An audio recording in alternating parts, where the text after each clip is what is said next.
Я эту светлую идею хочу осуществить у себя на родине, в Якутии. И тут действие перемещается в Санкт-Петербург.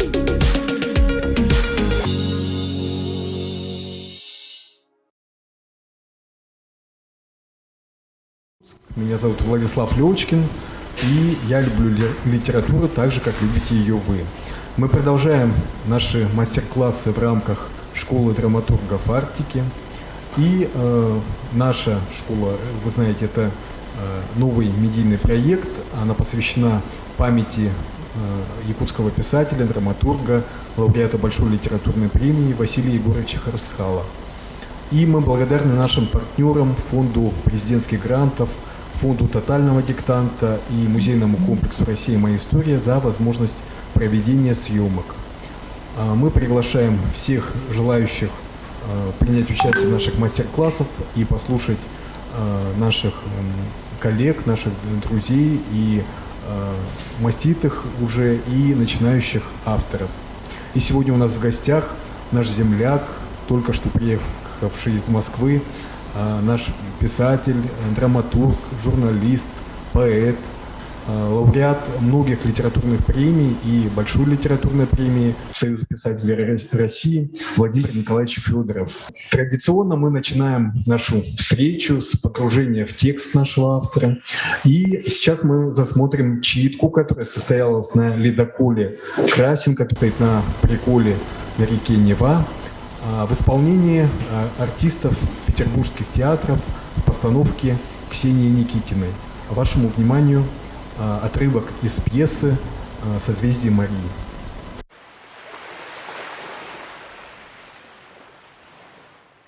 Человек за бортом! Кто за бортом? Где кто за бортом? Вон она, жена командира за бортом! Ты куда? Вернись! Осторожно, провалишься. Не провалюсь, я легкая, я дойду до берега. Держи, обвяжись! Мария с опаской идет по льду, который трещит под ее ногами. Все тревожно наблюдают за ней, и вот доносится ее голос. Нету плавника, один берег голый. Скорей назад, Машенька! Распустить паруса! И тут действие перемещается в Санкт-Петербург. Анна Иоанновна сидит в кресле, разглядывая и поглаживая только что полученное в подарок новое, богато украшенное ружье. Рядом стоящий Берон разворачивает перед ней письмо. Вот, Ваше Величество, только что получено от доброжелателя нашего из Северной экспедиции. И во льдах сих по неумению своему и гордыне прошлым летом бесславно сгинул от цинготной болезни командир отряда Лосиниус. И прошлым же летом, пройдя малую часть пути и испугавшись льдов, повелел командир Ленского отряда Прончищев зазимовать на реке Оленек, где и поныне, как нам ведомо, обретается. А командир их Беринг, неумением своим и нерадением, всю экспедицию во льдах и снегах северных и погубит. Ой, все про льды, да про льды ихние. Утомил. А давай вот мы свои льды устроим, а на Неве зимой. И фигуры ледяные. А может уж целый дом ледяной? А, дворец ледяной. И устроим в нем женитьбу потешно Шута Балакирева на шутихе калмычки. О, отменно задумано, Ваше Величество. И чтоб шествие с факелом и с иллюминацией, и чтоб кровать ледяная, и чтоб посуда ледяная, и чтоб со всей России шутов собрать в гости, и чтоб в конце фейерверк. Прекрасные мысли, Ваше Величество. Европа просто умрет от зависти. И чтоб всех посланников иноземных призвать, и чтоб... Слышится плеск весел подходящего к кораблю елбота. Потом доносится голос матроса. «Прими конец! Помоги командиру!» На палубу хромая, опираясь на Зырянова, через силу поднимается Василий. Не сыскали? Нет, нету другого прохода. Васенька, а с ногой-то что? Льдина из-под елбота выскочила, весло вывернула, перебила, похоже, ногу. Ждать придется, пока воду нагонит. Звучит реквием. Дует ветер, льдины бьются в борта корабля. В каюте Прончищева лежит на кровати умерший Василий. Над ним склонилась потрясенная горем Мария. Ой, Васенька, милый, как же я без тебя? На кого же ты меня оставил, Васенька?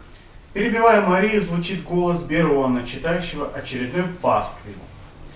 И по неразумению своему стояли они в устье реки Оленек 4 дён, за малым не погубив корабль. И тот Прончищев умер на корабле от цинготной болезни. И команду на себя своевольно взял штурман Челюскин, кое дело все загубит, и в капитана его ставить нельзя. Берег Ленюков возле Зимовий. У могилы Василия Прончичева, выстроившись в ряд, стоят с фузеями гардемарины матросы. Рядом жители маленького соседнего селения. В память командира нашего Василия Прончичева, отдавшего жизнь во славу государства российского и прироста его могущества. Ли! Ли! Ли! Звучит троекратный залп. Мария опускается на могилу и начинает причитать. Васенька, Васенька, да как же мне жить теперь без тебя, родимый ты мой? Ой, не хочу я одна, не хочу. Голубушка, голубушка ты наша, крепись. Я тут останусь с ним, Васенька. Пойдем, пойдем, Машенька, не убивайся так. Надо держаться, надо жить. Ой, не могу я без него, Сенечка, не могу. Челюскин вводит Марию в пропитанную слезами и болью землянку, и она с трудом обращается к нему. Сенечка, а ты туфельки мои с корабля принес? Принес. Подарок Васеньке. Надень их на меня. Да холодно же, а ты так больна. Не надо сейчас, голубушка. Сила уходит, Сенечка. Исполни мое желание последнее. Я хочу к нему. Красивый хочу, как тогда. Челюскин надевает Марии туфельки, и она уходит куда-то на небеса вслед за Василием. А Семен Челюскин идет к их общей могиле, чтобы сказать самые сокровенные слова.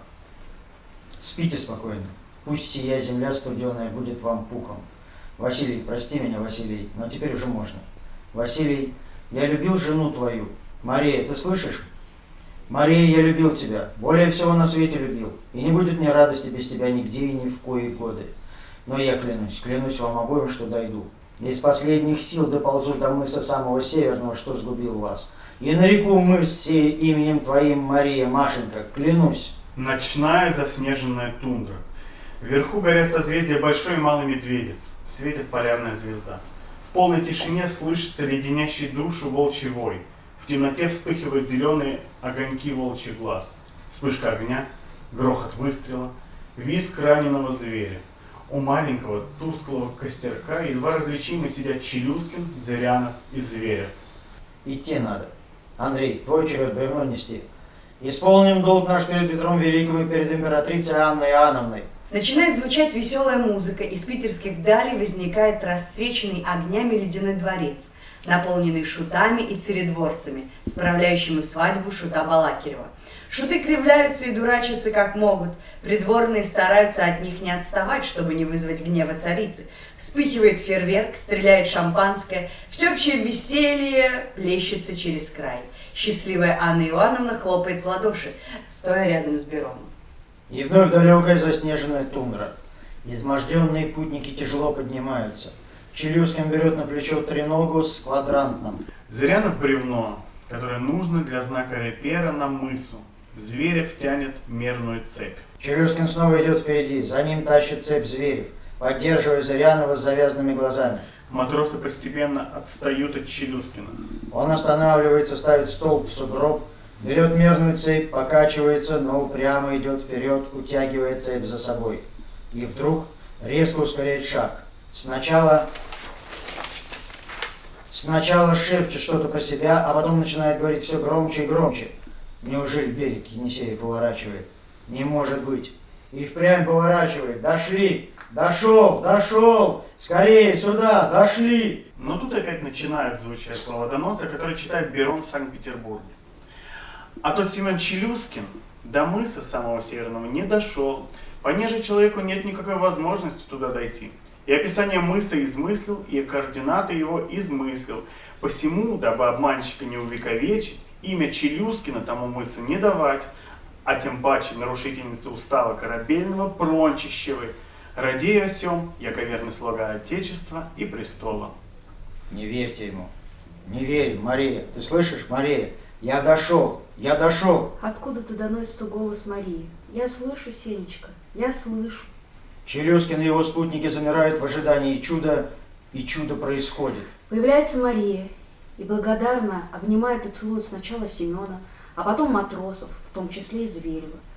За Марией появляется Василий Прончищев, Витус Беринг, Петр Лосиниус, Дмитрий Овцин.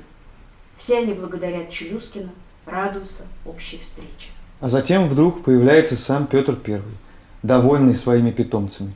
Офицеры и матросы невольно вытягиваются во фронт перед государем. Дамы склоняются в поклонах. Готов принять ваш рапорт. Довольно, вольно.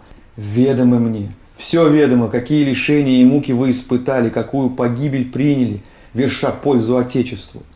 И что за труды свои получили.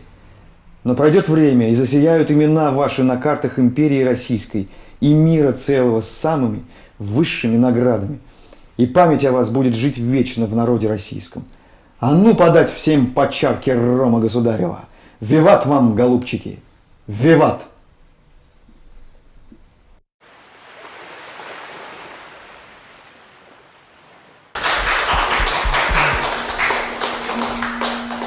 Владимир Николаевич, как вам? Это уже получается 4-е воплощение, да, пьесы, я посчитал. 4-е, если музыкальный радиоспектакль считать, да, то как бы кино, пьеса и вот читка, да?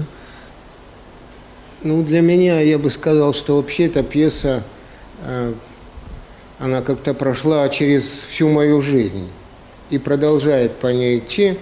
Вот. Я впервые когда-то написал, даже, наверное, 5 воплощений. 5. Да, написал поэму. Когда был еще молодым поэтом, написал поэму. Это уже почти 40 лет назад, да, получается? Да, это было 40 лет небольшим. назад. Вот, даже больше 40. И часть этой поэмы напечатали в газете «Наша молодежь Якутия». Ну, напечатали. Я, конечно, был очень доволен. Вот. А потом вдруг раздается телефонный звонок на моей работе. А я там работал еще рядовым репортером. И мне звонит главный режиссер Русского драматического театра Валерий Яковлевич Келли-Пели. Был такой режиссер. И говорит: зайди-ка ко мне, я с тобой хочу поговорить. Ну, я пошел, прихожу, и он говорит: ну, поэма – это хорошо, поэт – ты хорошо, а ты вот возьми да попробуй напиши для театра пьесу. Вот. Я говорю: ну, хорошо, давайте попробую. Вот. Ну, и написал, как мог, да. А в то время, конечно, я, кроме пьес, которые мы по школьной программе изучали, я и других пьес-то не читал, потому что я был геолог по образованию. Вот, я, конечно, читал много, но вот таких драматургических произведений, значит, кроме классики, не знал. Ну и когда он глянул только на первую страницу пьесы, спросил меня: а ты вообще в театр ходишь? Я говорю: конечно, хожу. Спектакли все смотришь? Конечно, все смотрю. А ты видел, сколько у меня мужиков на сцену выходит? Он сказал: у меня и 15-то их нет. Чего ж ты мне принес? 20 здесь у тебя, да еще, значит, там, в массовке, где я их возьму столько? И вот тут я впервые подумал, что театр – это какое-то особенное место, и писать для театра – это тоже что-то особенное. Надо знать какой-то механизм, надо понимать, что это такое. И, значит, даже думать и о том, сколько вообще актеров в театре. Да? Потом я уже стал узнавать, что вообще там, в античные времена, скажем, иногда весь спектакль играли 2 актера, да? Как они справлялись? Они одевали разные маски и, значит, преображались в разных персонажей и таким образом играли. И интересно, что самыми первыми актерами вообще были драматурги. У них и актеров не было, но были маски, да, и вот они играли так. Сейчас где-то в среднем, наверное, 15 там, может, 16 играет. И я даже где-то слышал, что вот средняя труппа Европейского театра – это тоже где-то 15-16 человек актеров. Конечно, я потом уже сел и стал, значит, писать эту пьесу так, чтобы ее смогли сыграть. А вообще вот когда была написана, допустим, первый вариант пьесы, и когда уже увидели на сцене, вот какой период прошел? Когда я переделал пьесу, театр ей заинтересовался, и даже было принято решение ее поставить. Вот. Но тут произошел пожар в Русском театре, на мою беду и на беду театра. Вот. И театр на несколько лет переселился в очень маленькое, неприспособленное здание. Вот. И поэтому вот эта пьеса остановилась. Но опять же она как бы не остановилась, потому что молодые актеры во главе с Юрием Козловским, Постановка была. Да, они сделали радиоспектакль. Лариса Утяшева, работала тогда на Якутском радио. Она была режиссером, Юрий был постановщик. В это же время объявили о том, что будет проведен первый всесоюзный радиофестиваль радиоспектаклей. Вот. И этот спектакль очень как бы удачно попал на этот радиофестиваль, и он занял там 2-е место. Неожиданно для всех нас. Вот такая реализация произошла. А потом, конечно... Там другой режиссер. Другой режиссер. Андрей Савич поставил. Андрей Савич, да. Вот. И вот еще я тут сразу уже, наверное, скажу о том, что важно, чтобы вот этот какой-то эмоциональный, посыл, эмоциональное состояние автора пьесы и режиссера совпали. Конечно, это целая история, но я ее расскажу кратко. Что когда я писал эту пьесу, я выстроил сюжет так, как я его выстроил. Вот, как мне показалось, должно это было все происходить. Вот эту историю любви, я ее придумал, можно сказать, сам, да, гибель Василия от причины, от травмы какой-то, да, вот. И то, что Мария умерла на его могиле через неделю. Почему это я все как бы восстановил, реконструировал по-своему? Потому что в журнале этого корабля была только одна единственная фраза: «Жена командира нашего умре такого-то числа». Все. Ни имени, ни фамилии, ничего не было. Вот. И многим исследователям, ученым и краеведам, это дало основание говорить о том, что вообще Марии Прончищевой не было в Якутске здесь. Она сюда не приезжала. Вот. Она, может, жила там где-то в Санкт-Петербурге, в Москве. Потом оказалось, что это не Мария. Да. Но тогда никто не знал. А то, что Мария, это уже на всех картах мира было. Это отдельная история. Было записано, что Мария Прончищева. Вот. Не было ее мальчика, да? Вот. А может быть, а жена, мало что там написано жена. Может быть, он в походе женился. Вот, на какой-то там, девушке, которая ему встретилась, да, такие вот, поэтому мою поэму эту раскритиковали, что вот поэт, со своими поэтическими вымыслами напридумывал. Вот. Да. И так и в справочниках было того времени записано, и было записано, что они оба умерли от цинги. Что мне опять очень, как поэту с моей романтической натурой, не нравилось. А потом почему? 50 человек экипаж, да, и вдруг командир и жена умирают от цинги, больше никто не умирает. Они что, меньше всех ели, там витаминов их меньше всех доставалось, или почему? Вот. Тем более, что Василий был опытный такой моряк. В общем, я за эту свою теорию как-то держался. И вот в 2000 году вдруг археологи и, известный такой путешественник, президент клуба путешествий Дмитрий Шпаров, да, клуба путешествий, они решили провести археологические раскопки на захоронение этих Прончищевых и определить, лежат все-таки они там или не лежат. А могила старая в селении Усть-Оленек у нас, так она эти там 260 лет и находилась, да, сруб, уже развалили, кресты полуупавшие, новые кресты в память им поставлены. В общем, они вскрыли эту могилу. Когда они вскрыли, они позвонили Михаилу Ефимовичу Николаеву, который был президент в тот момент, и пригласили его приехать туда на финальную стадию раскопок. А Михаил Ефимович знал, как ни странно почему-то, что я написал эту поэму там, да. Он вообще многое очень знал в сфере культуры. Я думаю, больше всех из наших президентов. Вот. И он позвонил прямо мне в редакцию, рядовому журналисту, и говорит: собирайся, через час полетим в Усть-Оленек. Там же твои Прончищевы, он говорит. Я, конечно, сразу побежал, схватил фотоаппарат, все. Вот. И когда мы оказались там, и эти археологи, и, историки, криминалисты, которые там были, очень серьезные люди, они, осмотрев эти останки, которые там лежали в могиле, действительно рядом лежали останки мужчины и женщины. И действительно у женщины на ногах были туфли, красивые туфли из софьяна. которые в Якутии никаким образом, как на ногах аристократки, оказаться в те времена, конечно, не могли. Вот. Ну и они определили по вот этим останкам их, значит, что они европейцы оба, да, они вот из европейской части России, вот. И никаких следов цинги у них нет. У Марии вообще никаких следов болезни не обнаружили. А у Василия обнаружили сломанную ногу. И вот они решили, что у него смерть произошла из-за эмболии жировой. Бывает, когда открытый перелом, значит, костный мозг попадает в кровь, тромб, и вот, то есть он от этого умер. То есть получилось, что я со своей такой поэтической глупой фантазией оказался почти на 100% угадал реальную эту версию.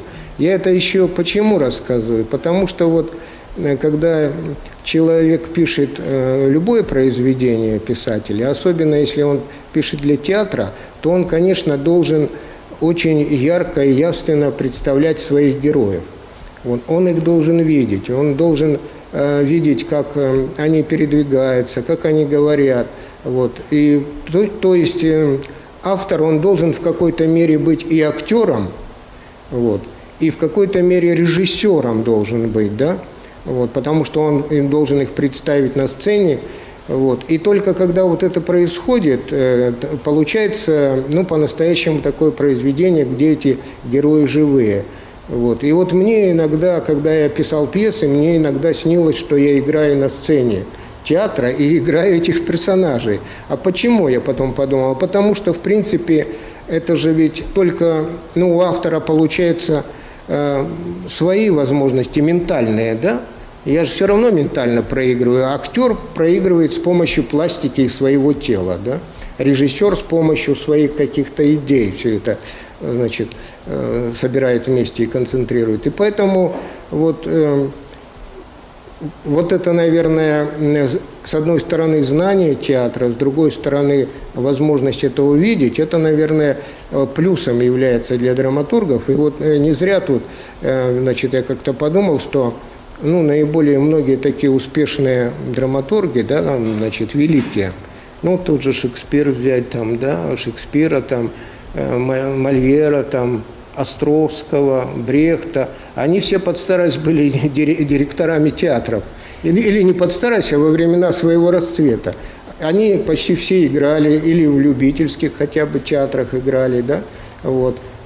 Шекспир, он вообще от начала до конца, значит, у него полный цикл был рабочий, да, он сам писал, сам играл и сам руководил театром, да, вот. И поэтому, наверное, у них эти работы были наиболее удачными, что они хорошо знали законы театра и законы сцены. И вот я хочу сказать, что чего молодым, значит, драматургам часто не хватает, это как раз вот этих знаний. Они как бы путают, не различают прозу, вот, и драму, да, вот.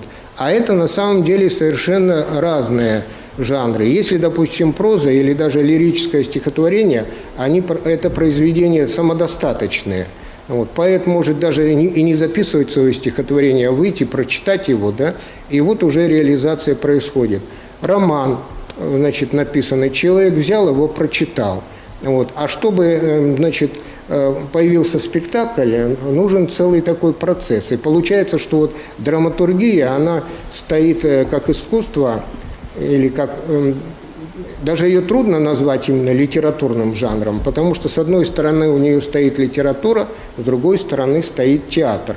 Вот. И чтобы произошло вот это событие, значит, в виде спектакля, да, нужно, чтобы вот эти все три части соединились.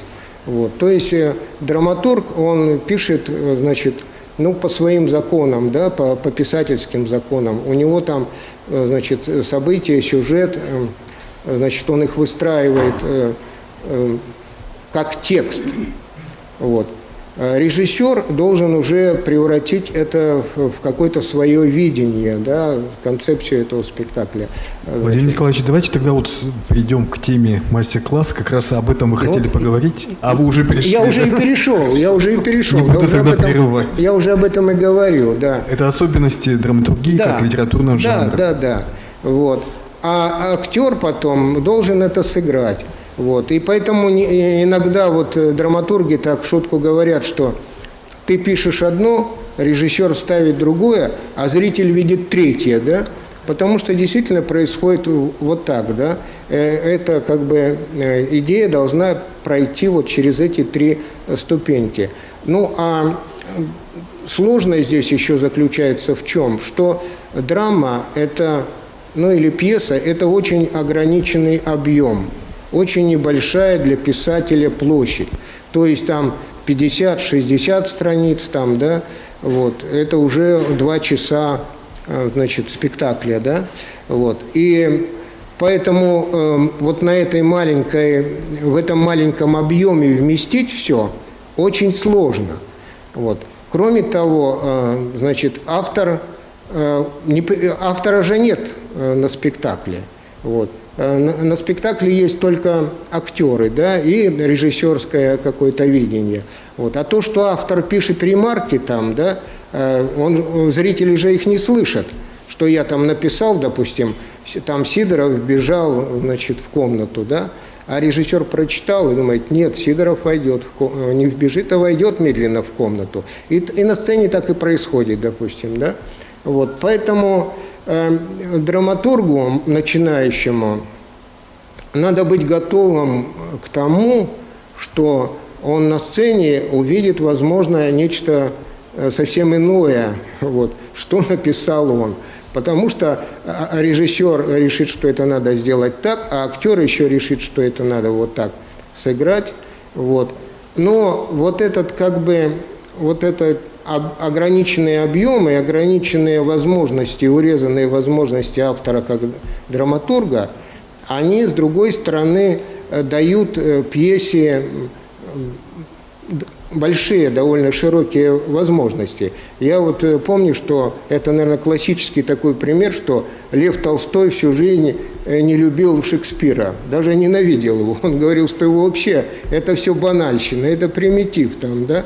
Вот я думаю, что если бы Шекспир в свои времена прочитал, например, роман «Воскресенье» Льва Николаевича, он бы сказал, это такая нудятина там, да, это, ну вот история не стоит выеденного яйца, да, а тут целый такой вот роман там, да, огромный. Вот потому что это, ну, вот это и говорит о том, что это совершенно разные подходы и разные жанры.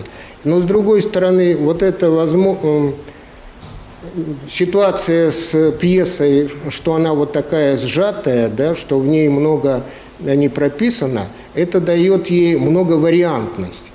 Почему, допустим, вот того же Шекспира там до сих пор ставили и ставят, и будет ставить? Потому что у каждого режиссера и актера есть возможность внести что-то свое в это произведение и как-то его по-другому показать. А если бы там было расписано все вот так, значит, от начала до конца, вот, то это бы или текст там, один режиссер, я даже по своему опыту знаю, что один режиссер ставит, и он убирает вот эти куски, они ему не подходят, не нравятся. Другой режиссер именно эти куски ставит, а те убирает, да, потому что вот у него такое видение. Текст то же самое режет.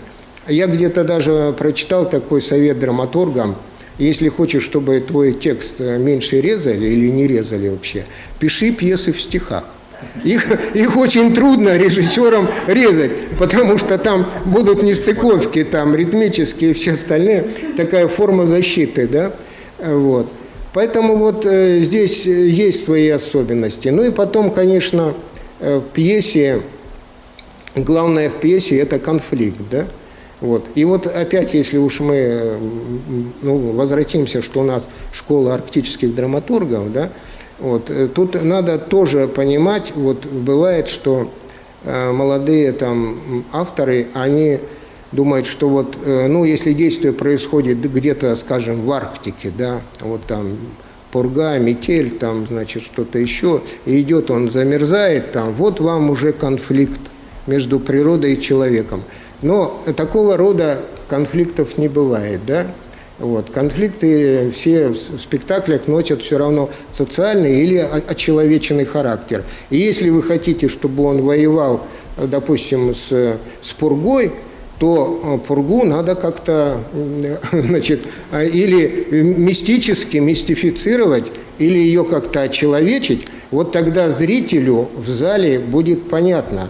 Вот, потому что, ну, театр же это такая условность. Ну, вот мы смотрим детские спектакли, да, вот, и там у нас зайцы разговаривают с волками, там, да, с белочками, что-то еще. Мы знаем, что в реальной жизни они не разговаривают. Но поскольку им придаются какие-то человеческие качества, то это все интересно и все это воспринимается.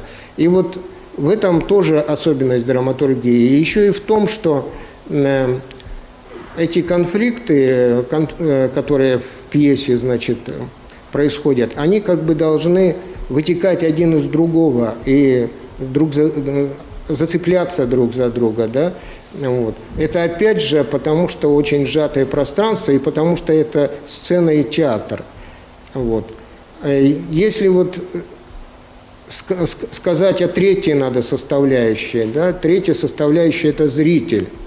То есть, если у вас в вашей пьесе не будет каких-то, ну, проблем таких, да, острых, тем, чего-то еще там, да, то, что в данный момент интересует зрителя, то, конечно, он не будет реагировать. Не обязательно, даже, то есть, эта тематика должна быть злободневной и современной с точки зрения, не с точки зрения, скажем, историчности, да, а с точки зрения психологии человека. То есть пьеса может быть о глубокой истории, но в ней должны происходить такие вещи, которые задевают современного зрителя, вот, и которые заставляют эту пьесу смотреть. Вот. Вообще же, вот, когда люди входят в зал, наверное, вы обращали внимание, и, конечно, авторы на это обращают внимание, то заходят люди самые разные, да? Кто-то прибежал с работы, опаздывая, да, у кого-то там какая-то проблема, что-то случилось, кто-то, значит, они заходят все в зал. И вот этот зал, наполненный зал, он, ну, его можно как-то назвать, может, там, кворумом или как-то, да, но это еще не зрительный зал, это еще не зрители. Да, это не публика, да, это не публика. Вот. И нужно, чтобы произошло, чтобы вот эти люди объединились, да, нужно, чтобы сразу где-то в начале, в завязке этой пьесы случилось что-то такое, какой-то конфликт, чтобы они, значит, это их как-то сблизило и их внимание нацелило. Но пьесы же, в принципе, они вышли из сказок. Вышли из сказок, да, вышли там из мифов, скажем, первая там самая, значит, драматургия античная, да, она же вся на мифах была построена, а все сказки там, значит, вот пьеса чем-то похожа, ну, как вот там, можно сказать, там, жили-были старик со старухой у самого синего моря, да, ну и жили-были бы они, да, и ничего бы там дальше происходило. Ну, тут появилась золотая рыбка, да, и вот с момента золотой рыбки, вот, и, значит, тут старуха вдруг, значит, раньше жила тихо, мирно, а тут ее понесло, да, вот, и вот начинается это, или там вот Ромео и Джульетта взять, да, ну, жили Капулетти, жили Монтеки, несколько столетий воевали друг друга там, как-то это, да, и все привыкли к этому, вот, а тут вдруг раз двое молодых полюбили, значит, из этого клана, и вот с этого момента вдруг, вот, и начинается пьеса, да, начинается развиваться этот конфликт, доходит до какого-то, значит, эпогея, вот, и потом, значит, в конце развязка там, да, и в зависимости от развязки это и получается жанр вашей пьесы, и в зависимости от конфликтов. Но я не буду говорить там, какие они бывают, и, значит, все остальное. Ну, вот к тому, что зрители заходят, вот каждый по-своему, а в конце спектакли, если это хороший спектакль, когда они стоят и все аплодируют дружно, да, и потом, когда они не могут даже из зала выйти, или потом идут и все это обсуждают, то есть спектакль их уже сделал, вот, превратил в ту самую публику, да, в какое-то единое целое. Ну, а для этого, вот, конечно, нужна какая-то такая, значит, общественно весомая какая-то причина, что-то такое. И потом же ведь театр, это с чего я начал, это производство, да, там труппа, значит, несколько десятков человек, там техническое какое-то обеспечение, да, зал, все остальное. И чтобы вот это, представьте, 150 человек, допустим, работает в Русском театре, чтобы 150 человек вдруг стали, значит, вашу пьесу ставить, да, вот, значит, она должна что-то представлять, вот, какое-то событие должно произойти в результате этого. Поэтому вот эти вот моменты, значит, надо учитывать. Ну и вот то, что я говорил, вот даже посмотреть численность труппы. Или у меня такой был интересный случай, когда я написал сказку, вот, которая была поставлена в Сахатеатре. Вот, и когда разговаривал с директором, наверное, он сказал: а у тебя в сказке, я тебе сразу говорю, чтобы было не больше 7 действующих лиц. Вот. Больше остальное его не волнует по художественной части. Я говорю: а почему? А он говорит: потому что 7 действующих лиц, плюс, значит, администратор, плюс еще, значит, 1 человек, который занимается реквизитом и всем остальным, получается 9. Они всегда могут сесть в самолет Ан-2 и улететь в любой район и показать там сказку. Да? Ну, то есть вот творческому человеку даже в голову не придет, когда он начинает писать, что, оказывается, если бы у меня было 12 человек, значит, уже все, этой сказки был бы закрыта дорога во все районы. Вот, поэтому вот эти моменты, значит, иногда и забавные, значит, их, конечно, надо учитывать. Владимир Николаевич, вот скажите, вы когда обучались в литературном институте, вы по прозе обучались же, да? Я, кстати, тоже хотел об этом сказать. Интересный момент. Когда я поступил в Литинститут, я поступил на факультет поэзии. Вот. Но вместе со мной на факультет драмы поступил мой хороший знакомый, тоже из Якутии. Вот. Там вообще редко бывало такое, что 2 человека в один год прошли творческий конкурс и поступили. Но было так. Вот. И мы, поэты, занимались своим, они своим. Он 5 лет занимался драматургией, учил. У них на курсе было 10 человек. Вот. На 5-м курсе они защитились все, написали по пьесе, наверное, по хорошей. Вот. Но за 5 лет учебы ни один из них не был поставлен ни в одном театре, да? А меня поставили, да? Поэтому я посмеялся, говорю: вы там драматурги-теоретики. Вот. Наверное, они все хорошо. Может, потом кто-то из них прорвался и где-то себя обозначил. Но мне повезло, что в те времена как бы хорошо работали с молодыми писателями. И вот едва этот радиоспектакль прозвучал, вот, я получил приглашение на всесоюзный семинар молодых драматургов в Юрмалу. Вот. И там руководителем был такой знаменитый драматург Арбузов, было еще несколько таких очень известных мэтров. И я приехал со своей созвездием Марии туда, которую чуть-чуть переделал для театра или радиоспектакля. Ну, отдал начитку, они прочитали, потом там спрашивают: кто Федоров? Я Федоров. Встал. Вот. Ну, сразу видно, что человек, вы, как говорится, не без способностей, но в драматургии ничего не понимаете. Понимаете? Ну, слава богу, семинар длился 15 дней. И за 15 дней, конечно, вот эти мэтры, они там многому нас научили. Я какие-то вещи, может, стал чуть больше понимать. И там же за 15 дней я написал пьесу, которую перед самым концом фестиваля, значит, сунул мэтрам, они прочитали: ну вот, другое дело. Теперь ты хоть что-то знаешь. Поэтому я прошел вот такой путь. Может, к сожалению, вот, наверное, если бы сразу я целенаправленно занимался драматургией. Но, с другой стороны, у вас же много граней, да, и драматургия это только часть, как бы, да, на самом деле. И еще вот один момент я хотел уточнить. У нас же, как бы, получается, школа драматургов именно Арктики. И помните, вот когда обсуждали тему, тоже было затронуто, что, ну вот вообще не редко вот именно в ваших произведениях крайний север, Арктика становится местом действия. Вот в этом отношении какие у вас, вот, скажем, пожелания начинающим драматургам, поскольку вот мы тоже, допустим, с Геласимовым обсуждали тему северного характера, северного человека, вот его специфика, вот в этом отношении у вас какое вообще видение и какие могут быть здесь подходы? Ну, наверное, даже можно сказать, что все мои пьесы, действие их происходит или на Крайнем Севере, или в Арктике, да? Так сложилось, потому что я здесь живу, здесь жил и работал. Вот. Потом по первой профессии я геолог, и в молодости мне повезло, что я вот на самом побережье моря Лаптевых какое-то время работал.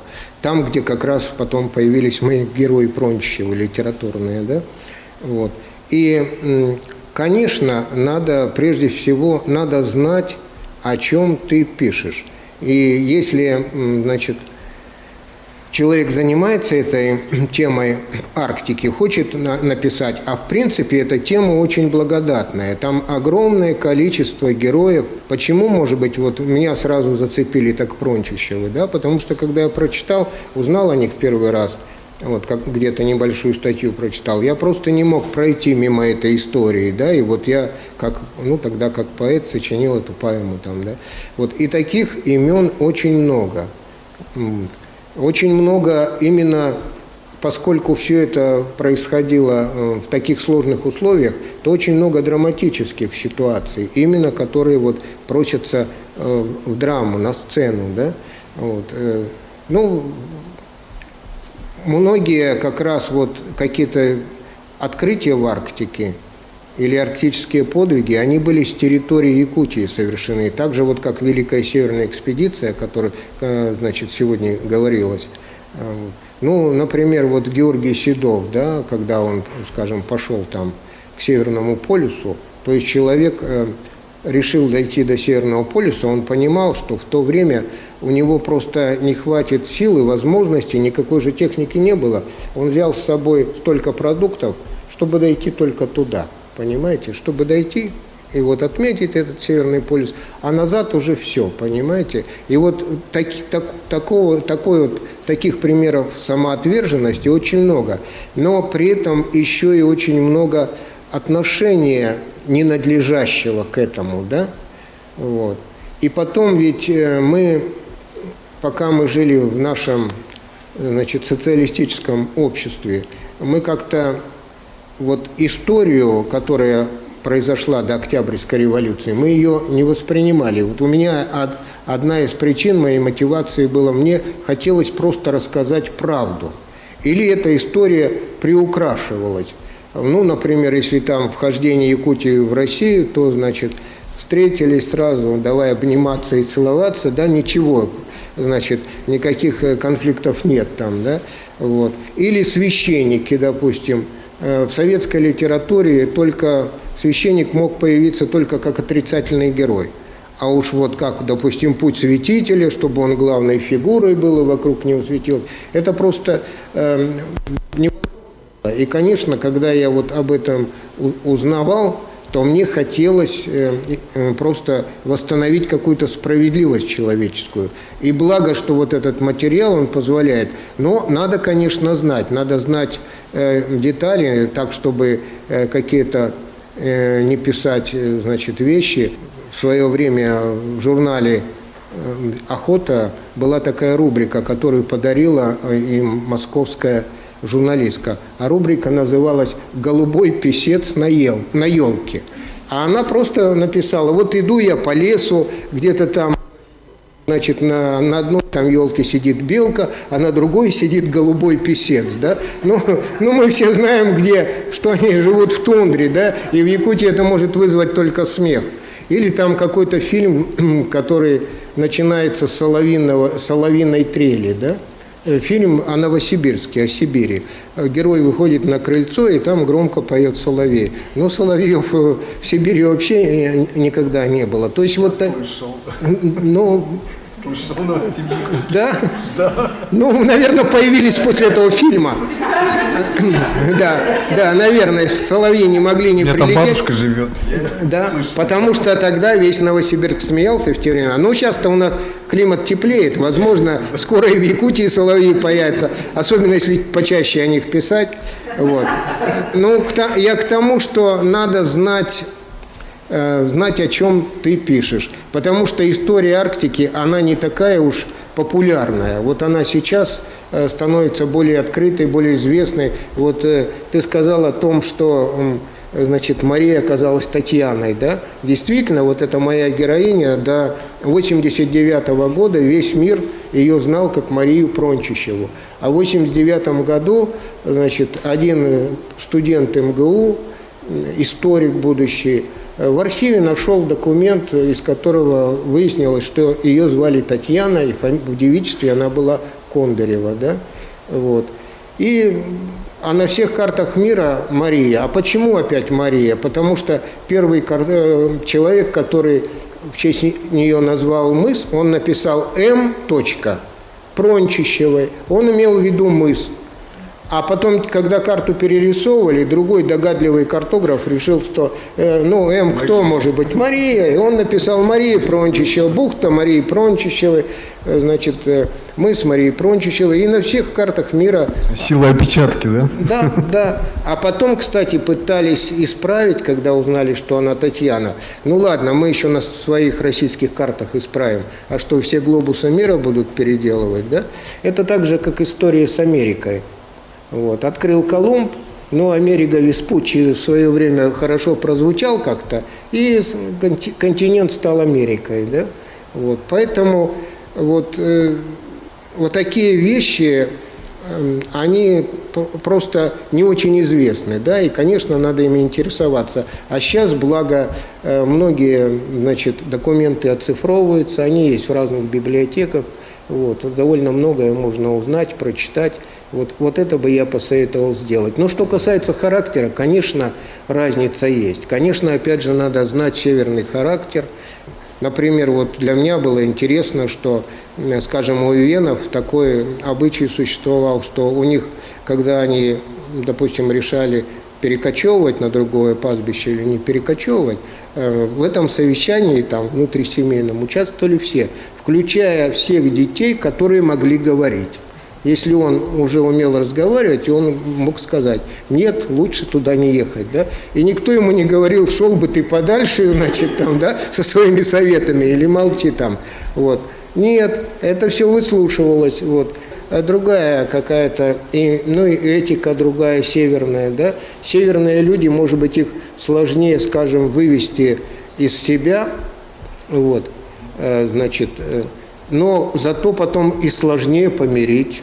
Это я даже по себе знаю, вот, поскольку я тоже в какой-то степени продукт Якутии. Я, например, когда был, скажем, на Украине, мне было интересно, когда встречаются две соседки, да, у одной курица забежала в соседний двор, и они поднимают такой скандал, и я смотрю на них там и думаю: ну все, теперь они, наверное, 5 лет разговаривать не будут. После обеда я иду, смотрю, они сидят под своей грушей и пьют там наливочку, значит, и добродушно разговаривают. То есть я подумал, что на севере ссора такого характера, она бы имела очень долгие последствия и эхо, да? Вот. Ну и вообще там много у северного человека, много своих особенностей. Там, допустим, думать о других, там, обязательно там, это уже хрестоматийное, там, оставить в избушке какую-то еду, когда ты уходишь, оставить дрова там, сухие в печке, что-то еще. Вот. Потому что на севере вообще самоценность человека намного больше. Даже хотя бы из-за того, что людей меньше, расстояние между ними больше, и отношение совершенно другое. Друзья, напоминаю о том, что у нас есть возможность задать вопросы автору, и в конце нашей записи, нашего мастер-класса мы подведем итоги конкурса среди читателей на самые лучшие вопросы. И сейчас у нас есть подключение. Город Нерюнгри, театр кукол. Петр Туруханович, пожалуйста. Большой привет вам из Нерюнгри. Да, рад вас слышать. Вот. Ну, что касаемо нашего театра, вы, наверное, прекрасно знаете наш театр. Наслышаны, наверное, как бы. Все равно же вы наш человек. Вот. Я к тому, что это приятно, и что такое происходит. Вот у меня вопрос такой по поводу детской драматургии. Потому что нынче у нас такая, в общем-то, такая сложная проблема появилась, такая опасная проблема, что очень мало хорошей детской драматургии. Вот как вы думаете, почему, от чего это происходит? Ну, я думаю, что для детей писать, наверное, еще сложнее, чем для взрослых, да? То есть надо быть самому ребенком.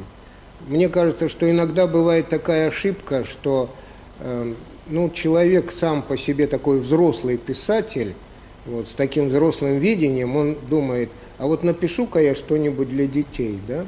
И начинает писать. Вроде как бы все приметы есть, а вот того самого, что привлекает детей, нету, да? То есть нужно, чтобы автор был сам в какой-то степени ребенком. Это особый дар. Я бы еще ответил по-другому. У нас на самом деле и здесь есть автор, да, среди участников нашей медиашколы. Пожалуйста, обращайтесь, Петр Туруханович, можем посоветовать кого-то. Нужно работать с авторами, и, в принципе, могут появиться новые драматические произведения, в том числе для детского зрителя. Да? Да, конечно. Спасибо. Владимир Николаевич, вот поступило несколько вопросов от участников конкурса, которые, ну вот, хотят получить ваш приз с вашим автографом. В основном они касаются, ну вот, фрагмента пьесы «Созвездие Марии». Вот 7 вопросов, я их зачитаю, и нам нужно будет на них ответить. Как долго шла подготовка к написанию исторического произведения «Созвездие Марии»? Мария Семенова из Нюрбы, пожалуйста. Ну, я уже рассказал фактически, я ответил на этот вопрос. Ну, вот сроки интересуют, видимо, хотят более точно. Ну, сама пьеса написалась быстро, и поэма написалась быстро, но другое дело, что это был полуфабрикат, как я сказал, да, а потом мне пришлось уже эту пьесу доделывать и вот ждать того часа, когда она попала на сцену театра. А вообще вот этот путь был очень долгий. Не путь написания, а путь до сцены, то есть через поэму, через радиоспектакль. Вот. И в 12-м, если радиоспектакль был в 89-м году поставлен, то премьера пьесы в 12-м году состоялась только. Фактически, получается, ну, 30 лет после написания поэмы, как да, или 20 лет там, да. 20 лет после самой пьесы. Да, но вот я говорю, что тут должен совпасть импульс режиссера и автора. Вот. Почему я начал рассказывать об этих раскопках и немножко не дорассказал до конца. То есть я одну часть, значит, этой истории рассказал, но была вторая часть истории. Значит, у этой Марии на груди, у останков Марии был крестик такой медный. Вот. Я его тоже подержал на руке, там постоял, значит. Потом эти туфельки, которые были, ученые забрали туфельки и крестик, да? Хотя мне, честно говоря, это не особо нравилось, но такие уж правила археологии. Вот. Там потом, значит, провели церковную службу, литию, все как положено, крестики им положили, похоронили, закрыли, все уважительно, значит, к этому отнеслись. Но туфельки и крестик, значит, забрал руководитель этой археологической экспедиции. Потом получилось, что в этот же год Андрей Борисов поехал в Москву в командировку, режиссер. Вот. И его попросили отвезти, передать какую-то вещь там, книгу. Вот. Он пришел к человеку, отдал эту книгу, а тот говорит, пойдем к моему другу, он связан с вашей Якутией, и они приходят к этому руководителю экспедиции. Вот. Этот руководитель экспедиции открывает сейф и достает оттуда туфельки и крестик. И вот когда Андрей Борисов положил себе на руку крестик и взял туфельки, вот, и, значит, какая-то молния прошибло его сверху до пяток. Да? И когда он возвратился в Якутск, он сразу сказал: все, ставим спектакль. Понимаете, вот тут получилось, что сошлись вот эти два импульса. И как будто сама судьба подтолкнула его, вывела туда. А если бы этого не произошло, я не знаю, как бы долго еще спектакль, эта пьеса ждала своего воплощения. А потом был уже фильм, получается, да, да. всероссийский. А также с фильмом вот произошло, что на премьеру, в Москву на премьеру этой пьесы «Созвездие Марии» пришел генеральный директор кинокомпании «Каро Продакшн». Вот. И он там, когда увидел эту пьесу, у него там слезы потекли, значит, он весь растрогался, и он сказал: все, снимаем фильм. Понимаете, вот так вот. Интересно, что вот я говорил о том, чтобы пьеса, для того, чтобы она стала событием, да, она должна быть, значит, реализована в театре. Вот. А тут получилось, что произошла такая цепочка. Но когда фильм прошел по всей стране, я не буду говорить о достоинствах и недостатках этого фильма, об этом много говорили, да, сравнивать его с пьесой, вот. Но он сыграл свою роль в Калужской области, откуда родом вот эти мои герои Прончищевы. Значит, вдруг народ зашевелился, посмотрев этот фильм. Вот, 260 лет как бы особо об этом не вспоминали, да, а тут создали специальную комиссию на уровне губернатора и запустили двухлетний проект по увековечению памяти Прончищевой. Вот. И, значит, собирается там поставить им памятник в Калуге. Вот. Я как бы состыковал двух директоров театра, калужского и нашего русского, и они договорились об обменных гастролях. И вот теперь калужане ждут, когда русский театр привезет туда им «Созвездие Марии» и покажет, да. Вот. А последнее звенышко, вот мне позавчера позвонили и сказали, что, значит, нашлись какие-то в Калуге меценаты, которые сделали часовню с мемориальными досками Прончищевым, Челюскину. Вот. И эту часовню уже увезли на Таймыр. Вот. И буквально вот в мае месяце, и вот как раз вот чем здесь заканчивается, где Челюскин дошел и кричит: я дошел, он дошел до самой северной точки. Вот на этой самой северной точке калужане поставят часовню. Раз. Во-вторых, они в этом году или на будущий год, если тут пандемия помешает, в Устье-Оленьке, там, где вот эта старая могила Прончищевых, они хотят сделать свой тоже памятник. Может быть, копию того, который будет в Калуге, и поставить там рядом. Это уже о том, вот как искусство меняет жизнь, да? Да, вот как это событие перерастает, и как оно растет, и всю жизнь меня сопровождает каким-то образом. Получается, вот стоит один раз, наверное, какую-то тему такую найти, вот, и, значит, даже не умело пусть поначалу ее как-то подать, а потом она может вот с тобой двигаться всю жизнь. У нас вот такие вопросы еще. Когда вы создаете произведение, оно у вас в голове как фильм проматывается? И в какое время суток вы пишете обычно? Такой вопрос. Я уже об этом говорил. Я говорил, что я вижу своих героев. Вот, и можно даже вспомнить о том, что после премьеры «Созвездия Марии» в Москве ко мне пришла ночью во сне Мария. Вот, я ее увидел прямо во сне, да, вот, и я думала, я сам себе сказал, оказывается, она похожа на ту, которую я придумал, да. Поэтому герои живут, конечно. Я пишу в самое разное время. Конечно, больше, как все писатели, вечером. Вечером. Когда был молодой, писал ночью. Вот. А что касается стихов, стихи рождаются они в любое время. И чаще всего, когда где-то идешь, двигаешься, что-то, вот, как вот у Винни-Пуха, да, вот он идет там, барам. У меня стихи, например, рождаются по такому принципу, как Маяковский говорит, стихи рождаются из гула. Сначала возникает какая-то интонация, что-то еще, ритм, да, потом нанизываются слова. Пожалуйста, Анна. Да? Здравствуйте. Очень рада вас видеть. Вопрос вот какой. Вы сейчас говорили, и не один раз говорили о том, что должен возникнуть некий импульс, да, режиссер и драматург, то есть они должны работать в тандеме. И я с вами согласна. С другой стороны, у нас вот зимой был семинар, приезжала Татьяна Тихановец, известный критик, и говорили, в числе прочего, о том, что режиссер – это не слуга драматурга. И то есть драматург может написать одно, но режиссер может поставить совершенно иначе и, пропустив через призму своего видения, выдать может совершенно иной продукт. Вот как, на ваш взгляд, к этому относиться драматургам? Нужно ли с этим бороться? Или, может быть, ты написал, и все, ты отдаешь это в мир, и дальше уже пусть это существует само по себе?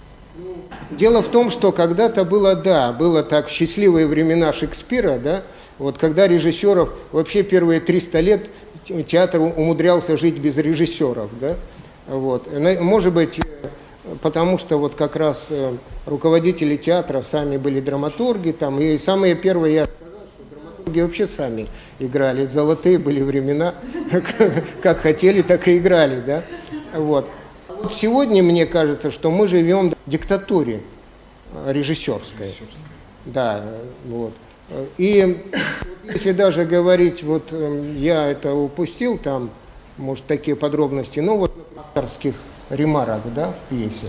Если там в античности их вообще не было, вот, у Шекспира было очень мало. Ну, может, потому что он сам там все говорил, и ему не надо было делать ремарки, да? Да. Потом их стало чуть-чуть побольше, потом стало их совсем много, да, вот.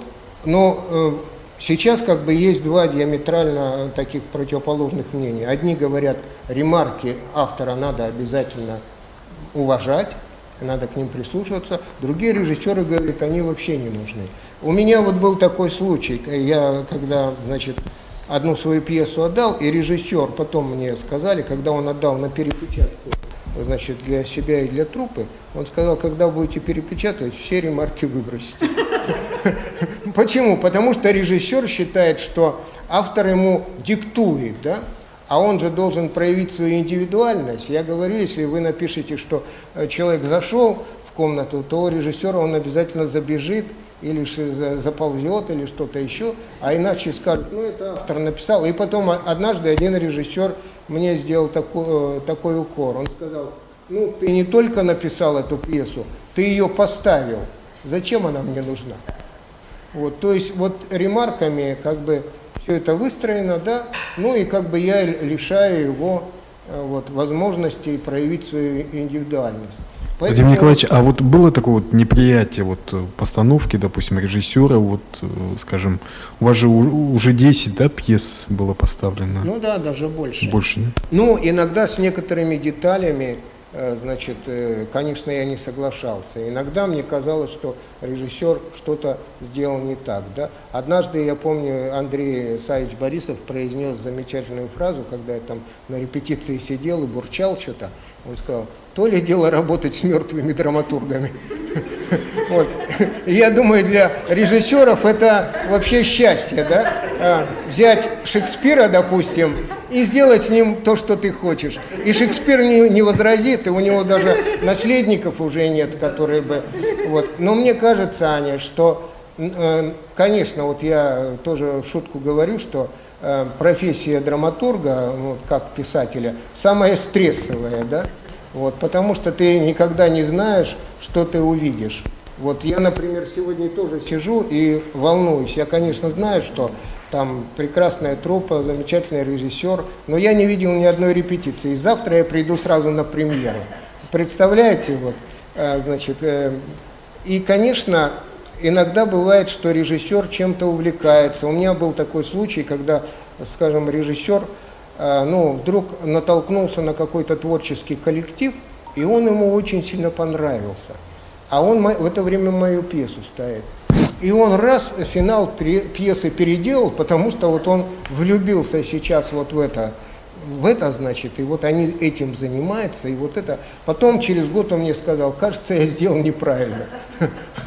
Вот, было такое. Поэтому мне кажется, что надо себя к этому приучать. Это, конечно, наверное, не просто автору, но надо понимать, что без вот этой, значит, без режиссера и актера сегодня реализации полной твоей пьесы не произойдет. Некоторые говорят, что вот люди пишут там пьесы для чтения, да? Вот. Но я все-таки придерживаюсь такой точки зрения, что пьесы для чтения – это плохие пьесы. их никто не захотел поставить, их остается только читать, да. Вот, если бы они были хорошие, ну почему бы их не поставить? Значит, там что-то там не так. Как правило, это пьесы, лишенные каких-то конфликтов, чего-то там вот такие вот, ну, остроты какой-то, да. Вот. Поэтому я вот, например, уже сегодня себе говорю, ну, ты драматург, это твоя судьба, завтра что будет, то будет. Вот. И я помню, как Семен Ермолаев рассказывал, когда вот одну его пьесу ставили, и когда после, значит, всех сокращений осталось там 20 или 15 страниц от пьесы, да, но спектакль был поставлен. И когда его спросила, значит, журналистка, ну и как вам вот это, как понравилось, он говорит, я получил свое удовольствие, когда писал эту пьесу, свой кайф, как он сказал. А сегодня свой кайф получил режиссер. Понимаете? Ну вот, как-то так. Владимир Николаевич, вот еще такой вопрос. Даже прочтение отрывка заставляет выйти за регламент одного лишь вопроса. У меня их несколько. Не удалось найти полный текст пьесы и поэмы в сети интернет. А выходили ли они в печать? Ну, в печати они не выходили. Вот, к сожалению, у нас и в прежние времена очень не любили печатать пьесы, да, издавать книгами. А сейчас и подавно, в рыночное время, издатели считают, что, ну, зачем они будут какими-то крошечными тиражами издавать. Или надо издавать за свой счет, но для этого надо там быть состоятельным человеком, да. Конечно, можно выйти из этого положения, как сделать электронное издание. Вот что я и хочу сделать. Но это, наверное, как у многих драматургов бывает. Сначала я думал, вот у меня накопится 5 пьес, я их соберу вместе, вычищу, все и опубликую. А потом сел писать 6-ю пьесу, а потом сел писать 7-ю пьесу. И я все думаю, ну, теперь уже вот, наверное, 7 пьес там, или 10 надо собрать. Надо это сделать. Электронное издание можно пополнять, да, потом, наверное? Ну, там сложно это. Сложно. Потому что это, опять же, ценный материал вот для народных театров, да, для и других потом, театров, конечно, театры, могли они отличаются тем, что они очень с большим интересом относятся к тексту и к пьесе, пока они его ставят. А когда они его поставили, там через 5 лет вы придете в театр, а тут у вас моя пьеса случайно где-нибудь нет, ее уже давно нет. Особенно раньше. Сейчас, может быть, на электронных носителях как-то это проще. А раньше у меня такие были случаи, когда, значит, ну даже там где-то в музеях или где-то не было моих произведений, которые прошли. Поэтому, конечно, надо это делать. Владимир Николаевич, вот еще вопрос. Как относитесь к перезахоронению супругов Прончичевых? Стоило ли беспокоить? При жизни переплетенные судьбы и сейчас будто неразлучны? Нет, во-первых, они как лежали рядышком, так они и лежат. И потом вот в этом вертолете, где мы с Михаилом Ефимовичем были, там еще был владыка Герман.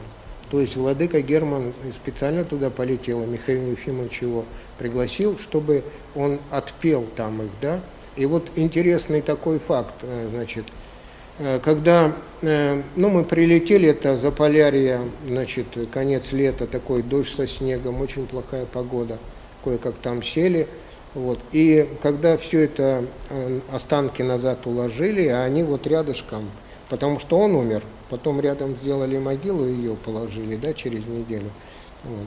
Ну, он накрыл их саванами, положил им крестики на грудь и начал службу. И примерно, ну так, минут через 5-10 вдруг стали расходиться облака. Стали расходиться облака, и ударило такое солнце самое настоящее, да. Ну и я, конечно, как журналист и как писатель не вытерпел. Потом после этого подошел к владыке и говорю: владыка, а вы заметили, вот что такое произошло? Он говорит: конечно, заметил. Я говорю: а ну, а как вы думаете? Он говорит: а может быть, они 260 лет лежали и ждали, когда их по-человечески отпоют. Потому что ведь экспедиция-то туда, в Усть-Оленёк, возвращалась в очень таком печальном состоянии там, да. Ну вот, командир умер потом, она через какое-то время. У них там был иеромонах Дамаскин, вот, 1 на 2 отряда. Но он едва не погиб в отряде Лосиниуса, там отряд Лосиниуса погиб полностью. ну, за исключением, по-моему, 6 или 7 человек. Вот. И Дамаскин оказался жив. Он перешел в отряд Прончичева, но в каком он был состоянии, и смог ли он провести эту службу, их отпеть, никто не знает. А тут получилось, может, наоборот даже получилось так. Но единственное, что туфельки и крестик забрали, но они сейчас в Калужском музее стоят в витрине, их отреставрировали. Но еще и археологи оправдывали это тем, что вот с этого периода, то есть это 18 век, они погибли в 1736 году, не сохранилось ни одной пары, ну, вот такой выходной какой-то обуви, и вот это была единственная, поэтому вот так вот. Еще вот один интересный вопрос от читателя, участника конкурса. Почему поэма называется именно «Созвездием»? Ну, потому что у меня в пьесе есть такой момент, значит, ну вот когда они рисуют карту, и Челюскин, а вы уже слышали, что Челюскин был тайно влюблен в Марию, по моей версии, но это уже версию, конечно, не проверить сейчас, да, вот, но я так решил, вот. И когда он подписывал названия там, ну, разных объектов, которые они открыли, вот, он хотел там дать название Марии. Вот. Ну, или там, я не знаю, мыс, или что-то, горы, или что-то, что, может, потом даже после него назвали. Вот. Но, а она сказала, ты же знаешь, что есть такой регламент Петра Первого, да? А там было просто написано, в честь баб название мы сам давать не пристало. Понимаете, и озера. Он говорит, ну, ты напишешь, а там, значит, в Адмиралтейской коллегии это все выбросят. И он тогда говорит, если бы вообще воля моя, я бы не только мыс, я бы там созвездие назвал твоим именем, Мария, да? А она ему говорит, да зачем мне, значит, это созвездие Сенечка? У меня и так созвездие. Беринг, Лосиниус, Овцин, ты, вот, Вася там, да? И вот из этого родилось созвездие Марии. Действительно, это было такое созвездие героев вокруг нее, которые почти все вот, закончили трагически.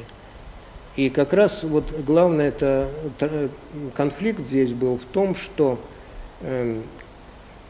Петр I взрастил плеяду таких государственных людей, да, их называли птенцы Петровы. Вот это были все птенцы Петровы, воспитанники его, значит, навигатской школы, те же гардемарины, в принципе, которых мы знаем по фильму. Вот. Но Петр I запустил, подписал о первой Камчатской экспедиции, которая потом перешла во вторую, и он умер.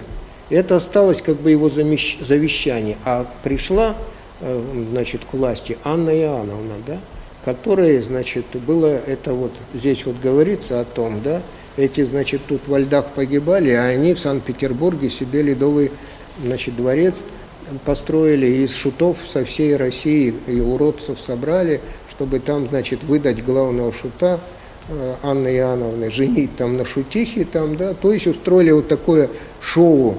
Вот. И даже и не в этом шоу дело, а в том, что вот многие из этих были несправедливо наказаны, были обойдены. Ну, тот же Челюскин, он не поднялся там достаточно высоко по званию. Вот здесь говорится, что ему не поверили, да, когда он дошел до этого мыса, самого северного, вот, и поставил там это бревно, вот, то только через 100 лет туда потом следующая экспедиция добралась, и они увидели, что стоит это бревно, координаты, все точно, да. А тогда было решение очень простое, значит, отказать, значит, в том, что там Челюскин вот этот, до этого мыса дошел, вот, и поставил там этот репер, потому что человек туда дойти не может. Точка, понимаете, вот и все.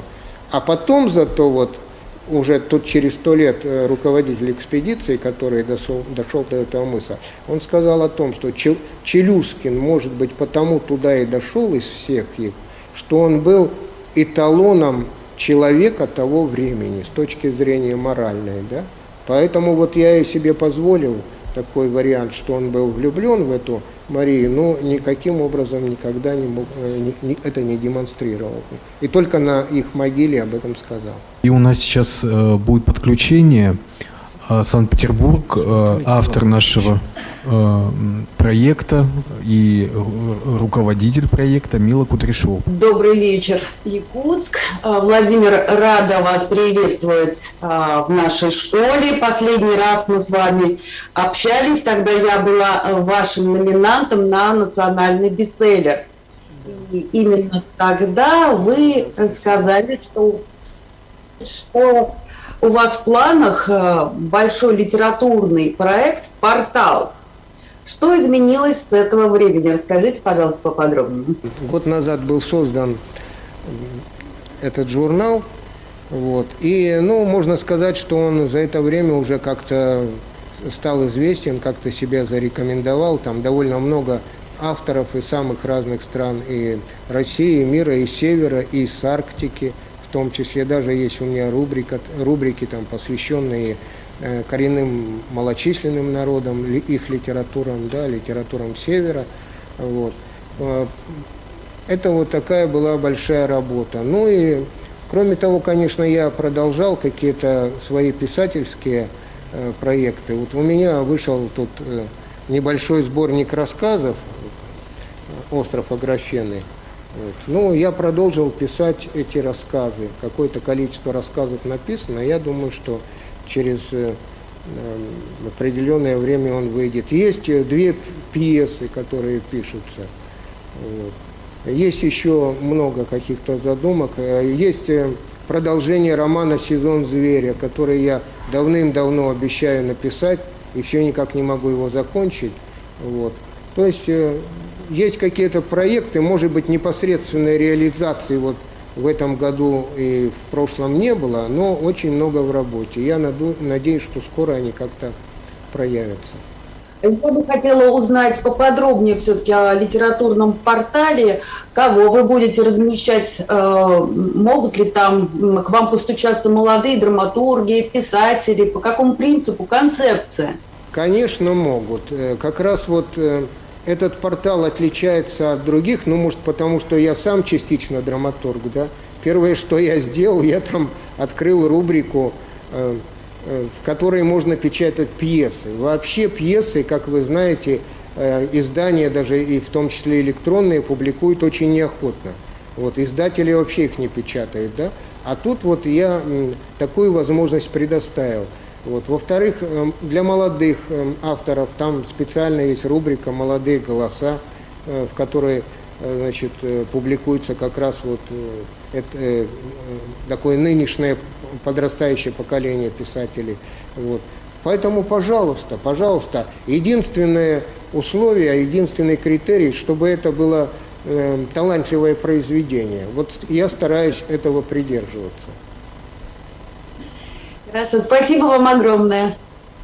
Спасибо и вам. Владимир Николаевич, а вот вы как редактор, вы читываете все материалы, которые вам поступают на вот, электронный портал? Приходится, да? Приходится, да.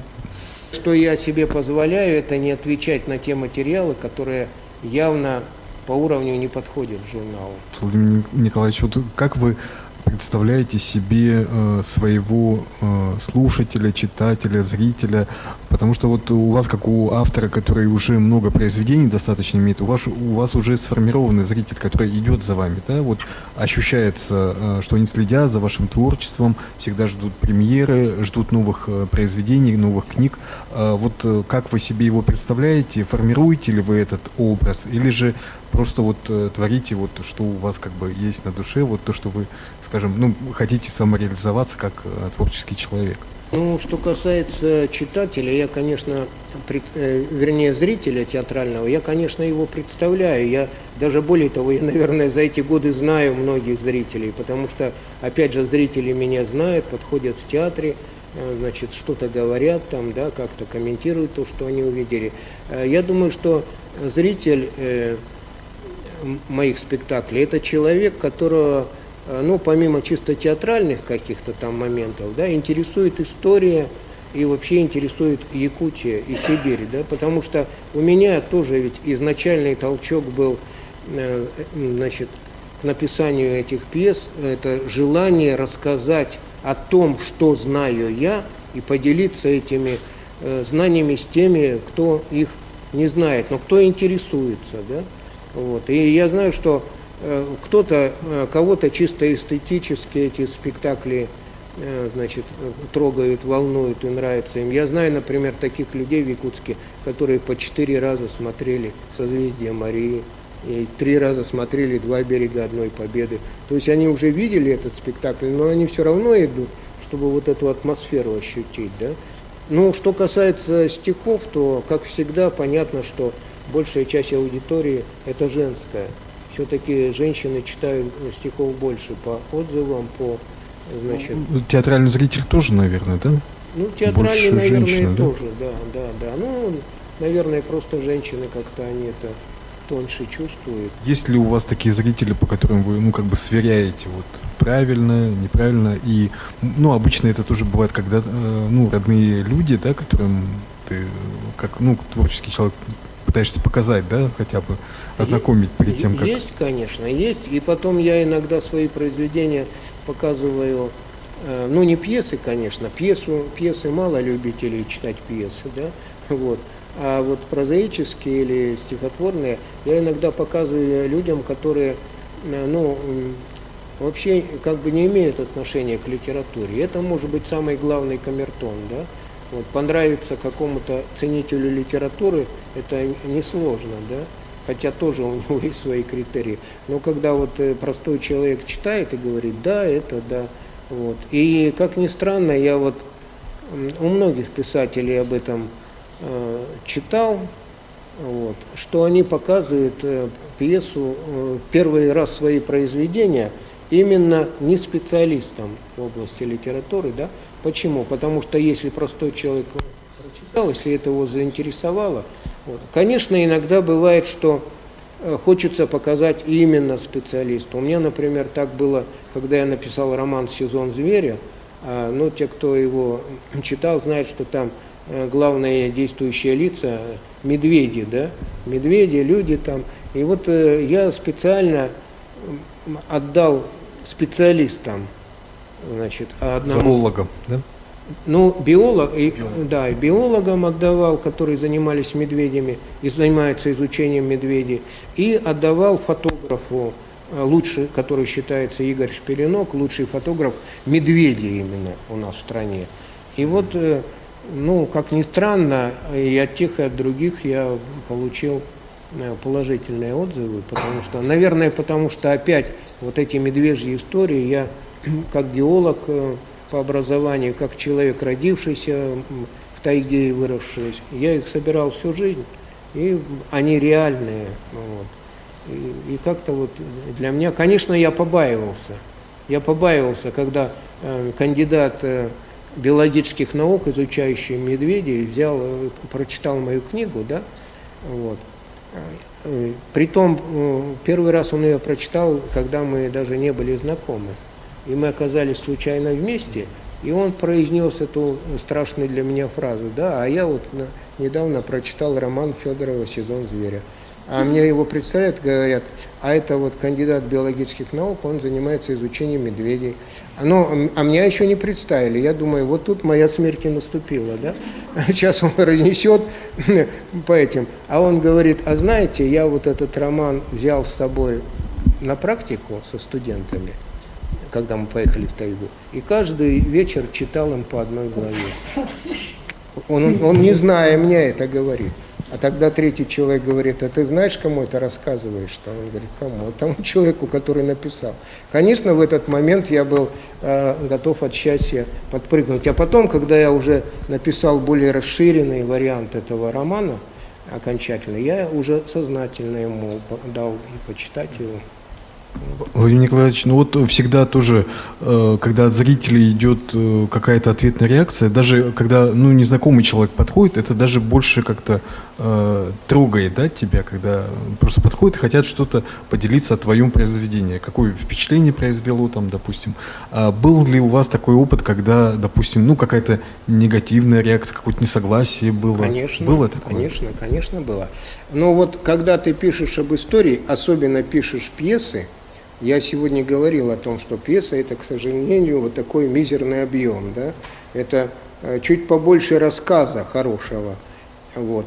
То, конечно, вложить в нее, я, наверное, бы тут часами мог, значит, о Великой Северной экспедиции рассказывать или о Прончичеве, но вложить в этот маленький объем пьесы это невозможно.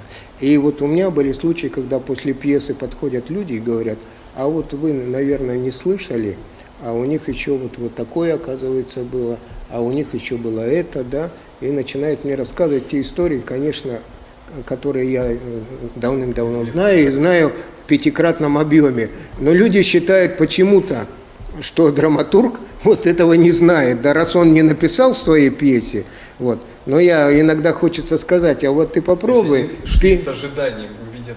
Это да, не увидели. Что они знают. Да, попробуй в 50 страниц вложи всю историю Великой Северной экспедиции, да, которая, между прочим, до сих пор является самой крупной экспедицией в мире, непревзойденной до сегодняшнего дня. Вот. В ее состав входило там почти до 1000 человек, 800 с лишним было, значит, участников экспедиции. Вот представляете, что такое 17 век, да, Якутск, и 800 человек приезжает сюда экспедиция. Все население Якутска, наверное, было немногим больше с окрестностями. Понимаете? Конечно, там очень большой материал. Вот. Но поэтому очень часто у меня возникает такое желание после пьесы написать или повесть, или вообще хоть садись и пиши роман, чтобы всем людям этим рассказать и угодить, и сделать. Вместить то, что не вместилось, да? Да. И я знаю, что такие были. У нас, например, был Юрий Чертов, такой хороший прозаик, и он поначалу писал пьесы.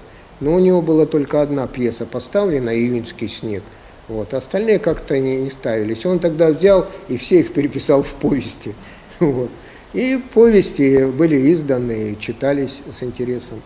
Владимир Николаевич, а у вас только исторический жанр, да, драматургии? В драматургии, и что касается детей, допустим, у меня же детские есть сказки, они, конечно, более такие современные детские сказки. Вот, кстати, тоже интересный момент, что вроде я известен как драматург, как автор русского драматического театра, да, но когда я написал подряд, там 2 года подряд написал сказки для Дворца детства города Якутска, и в первые же эти каникулы новогодние, как мне сказали, 18 тысяч детей посмотрело, значит, сказку, да, я подумал о том, что у меня в Большом театре среди взрослых, наверное, за все время не накопилось такое количество детей, зрителей. А здесь вот так. И тут, конечно, эти современные, есть у меня еще там одна непоставленная комедия, вот, тоже на современную тему написанная.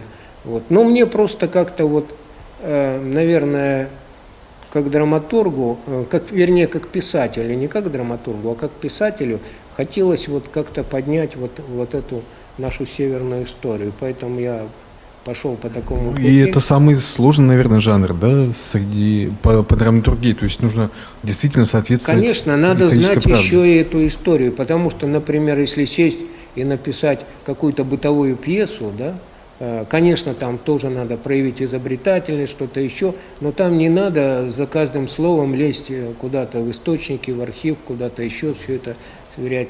Конечно, но мне почему-то это интереснее. Мне интереснее. И зрителям, да, интереснее. Владимир Николаевич, еще один хотел момент, пожалуйста, подходите к микрофону. Еще один момент хотел для себя уточнить, да, у вас поскольку именно, ну вот у вас такой есть опыт из наших гостей, вы всегда очень плотно сотрудничали с союзами писательскими. Здесь у нас в республике и, получается, возглавляли литературную газету, которую выпускал Союз писателей.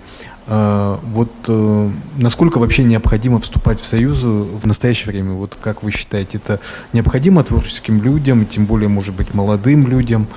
Есть ли в этом вообще необходимость? И если да, то что это, скажем, дает вообще для творческого человека? Ну, дело в том, что, конечно, во времена Советского Союза, да, вот этот статус члена Союза писателей, он давал очень многое. Вот. Я в свое время, мне было 38 лет, когда меня приняли в Союз писателей, вот, и сразу я увидел, как появилось такое количество возможностей. Ну, например, член Союза писателей мог в любой момент взять на 15 дней командировку практически в любую творческую, в любую точку Советского Союза, да, и ему оплачивали проезд, ему оплачивали гостиницу, ему оплачивали все. Он мог взять путевку в Дом творчества бесплатно один раз в год, 24 месяца, поехать куда-то на берег моря и там творить, да, вот. То есть этот статус действительно давал очень многое вот в плане поддержки писательского труда, защиты его, да. Кроме того, ведь профессиональный писатель, у него шел стаж, как будто он работал. То есть вот с момента принятия вас в Союз писателей СССР вы могли оставлять работу, и у вас пенсионный стаж, значит, копился, да. Вот. А сейчас же этого ничего нет. И, конечно, сейчас, может быть, это важно для самоутверждения, для того, чтобы для вот писать. Коллег, да, для признания коллег. Вот. Ну и, конечно, какие-то все равно корпоративные продолжают, значит, вещи происходить, да, то есть, ну, какие-то проводятся вечера, там, литературные встречи, а вот в смысле, допустим, издания книг или чего-то еще, то член Союза писателей никаких привилегий на сегодня не имеет.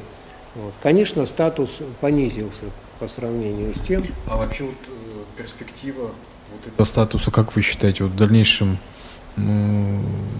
как это будет иметь продолжение? Нужно это будет, или же все, мы как бы в рыночной экономике и уже как бы Я нет думаю, необходимости? что мы в рыночной экономике, хотя государство, значит, ну, много лет говорило, что мы бы рады были вам помогать, да у вас слишком много разных союзов, да, вот если бы у вас был один, ну, теперь вроде как бы вот создали ассоциацию, так же, как в Якутии сделали ассоциацию писательских союзов, также в Москве создали, в которую должны войти все писательские союзы, да, вот. Ну и все, конечно, надеются, уж тогда-то государство начнет нам помогать, но я в это плохо верю. Вот. К сожалению, мы сейчас живем во времена такого капитализма, не самого хорошего, да, вот, который только-только формируется, дикий или полудикий, может быть, уже не 90-е годы, конечно, но и поэтому писатели, к сожалению, все вот на выживание. Почему у нас сегодня мало молодых писателей? Вот. Именно поэтому, потому что молодой писатель не видит перспективы. Молодежи сейчас более прагматичная стала, да, чем, скажем, во времена моей молодости, да, вот. И молодые талантливые писатели появляются, я вижу, они начинают писать, они что-то, а потом через какое-то время они вдруг видят, что никаких дивидендов-то писательский труд не приносит, да, и они начинают переходить, например, на телевидение, да, уйти, там сразу ты на экране, ты уже знаменит, хорошая зарплата, я имею в виду центральные каналы и куда-то еще. И я вот многих таких ребят знаю, или уходят в бизнес, уходят в банки, еще куда-то уходят, потому что мозги-то у них хорошие, и творчество у них работает, вот, они и там как бы становятся востребованными. Вот. Но, к сожалению, вот государственной какой-то поддержки нет. Нет сейчас. Союз писателей, конечно, пытается что-то сделать России своими силами. Вот. Слава Богу, что в автономных республиках, вот как Якутия, допустим, или в некоторых регионах, региональные власти поддерживают. Вы же знаете, что у нас регулярно здесь проводится раз в 2 года совещание молодых писателей. Да? Вот. Там есть Бичик, издательство, которое издает книги, хотя бы не надо писателю платить свои деньги молодому, я не говорю, что он на этом заработает что-то, вот. Но вот пока ситуация такова, я не знаю, вряд ли она в ближайшее время изменится. Пожалуйста, Любовь Борисова, тоже наш сценарист, и режиссер, да, фильмов. Вот я очень люблю вашу книгу «Воитель трех миров». Ну, это серия, да? И расскажите немного, вот, как вы работали над этой книгой, сбор информации. Первый вопрос. И второй, тоже столкнулась при написании сценариев на историческую тему и так далее. Когда начинается сбор информации, возникает момент, когда перегруз, и уже не пишется как произведение, и есть соблазн писать строго по хронологии. Но понимаешь, что как произведение это очень плохо. Вот как вы справляетесь с таким моментом? Ну, на первый вопрос сначала, да, отвечу. Так получилось, что, во-первых, я родился и вырос в Якутии, да. Родился в маленьком поселочке Тастумус в Кобяйском районе. Вот. И в детстве я как-то не обращал на это внимания, но потом, значит, когда уже стал писать, вдруг вспомнил, что очень многие места вокруг были связаны, Аюн-Хая, Шаманская гора, на которой был поселок, там, Аюн-Янахтах, по-якутски, наверное, немножко звучит по-другому, кости, да, Аюн-Аян, Аюн что-то еще. То есть получалось в детстве в каком-то жил таком шаманском оазисе. Вот. И потом, значит, конечно, в каком-то возрасте стал этим интересоваться. Вот. И когда пришел работать в газету, как раз вот тут ушла цензура наконец-то, да, в 90-е годы, можно было обо всем писать. Я был как раз создателем в газете Якутии рубрики «Аура», где вот и об эти паранормальные, значит, явления, шаманы, все это у нас пошли. И я стал с многими людьми встречаться, вот, с какими-то шаманами, с учениками их, с кем-то, с людьми, которым занимался. Вот, конечно, там немало людей было и таких, значит, с пулей в голове там, да, каких-то, но это можно было отсеивать. Вот, но материал этот собирался. Вот. И потом вдруг в один прекрасный день мне главный редактор издательства «Вечи» московское, они выпускали такую книги серия «Великие тайны». И они говорят, вот о Якутии мы хотим выпустить книгу «Великие тайны». Какие там великие тайны? Что можно сделать? Что вот ты можешь делать? Я говорю, шаманизм. И, значит, так книга и «Великие тайны шаманизма», да, в Москве вышла. А когда она вышла в Москве, то вот здесь вот эти книги, о которых вы говорите, они потом уже в Якутске были переизданы. Вот. Это в начале 2000-х годов. Ну и, конечно, эта информация потом, как всегда бывает, вот как вы говорите, она начинает к тебе стекаться, да?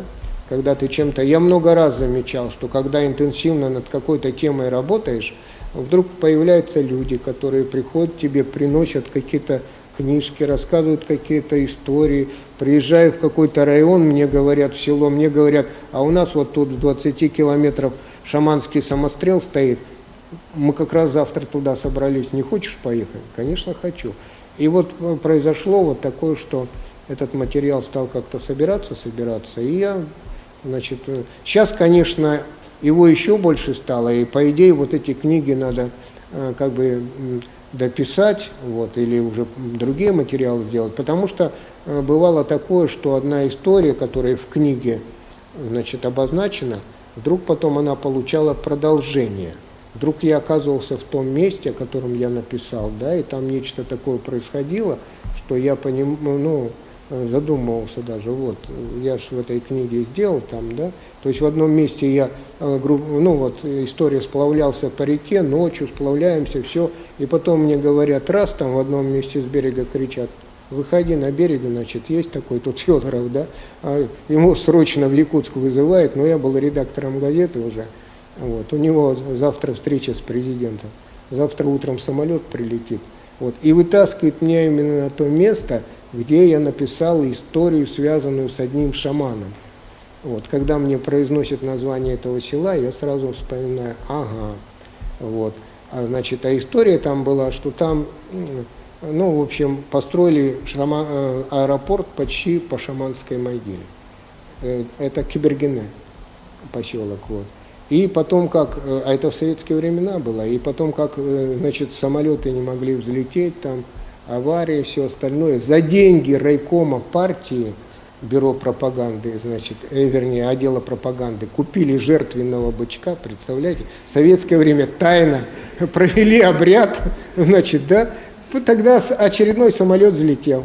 Ну и вот я эту историю расписал, и тут меня вытаскивает, и на утро мне с этого аэропорта взлетать. Представляете, я с одной стороны думаю, вот я написал, вот теперь, наверное, я свою плюху получу, да, вот. Ну и, конечно, утром рано я там пошел туда, к этот аэропорт, к этой там, а она рядышком могила, они все-таки не по ней провели, а чуть в стороне осталось. Вот. И вот, конечно, это уже продолжение вот этой истории произошло такое. Вот. И таких было довольно много вещей, поэтому вот тема эта остается.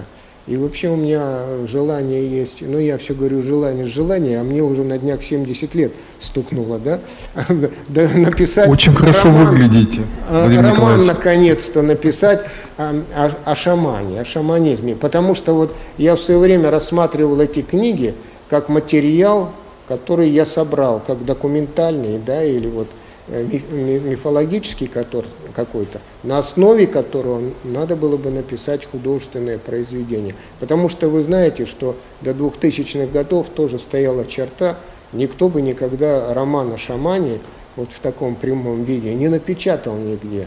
Вот.